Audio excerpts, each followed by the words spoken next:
வழிகள். பட்ஜெட் போட்டு செலவுகளை கண்காணிக்கிறது ஒரு பக்கம், இன்னொரு பக்கம் நாம பண்ற ஒவ்வொரு செலவையும் எப்படி புத்திசாலித்தனமா செய்யலான்னு இப்ப பார்க்கலாம். இது உங்க சேமிப்பை இன்னும் அதிகப்படுத்தும் பாருங்க. யோசிச்சு பாருங்க, அரிசி, பருப்பு, எண்ணெய் மாதிரியான பொருட்களை வாரம் கொஞ்சம் கொஞ்சமா வாங்குறதுக்கு பதிலா மொத்த விற்பனை கடைகள்ல மாசத்துக்கு ஒரு தடவை மொத்தமா வாங்கினா எவ்வளோ பணம் மிச்சமாகும்னு. இதனால பொருளோட விலை குறையறது மட்டும் இல்ல, கடைக்கு அடிக்கடி போறவங்க நேரமும் பெட்ரோல் செலவும் கூட மிச்சமாகும். ஷாப்பிங் பண்ணும்போது பணத்தை சேமிக்க இன்னும் சில சூப்பர் வழிகள் இருக்கு.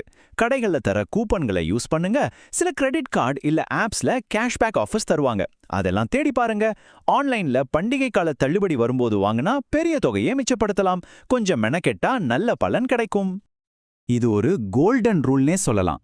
எந்த ஒரு பொருளை வாங்குறதுக்கு முன்னாடியும் ஒரே ஒரு நிமிஷம் நின்னு, இது உண்மையிலேயே எனக்கு தேவையா இல்ல இது என்னோட ஆசையா அப்படின்னு உங்களை நீங்களே கேட்டுக்கோங்க.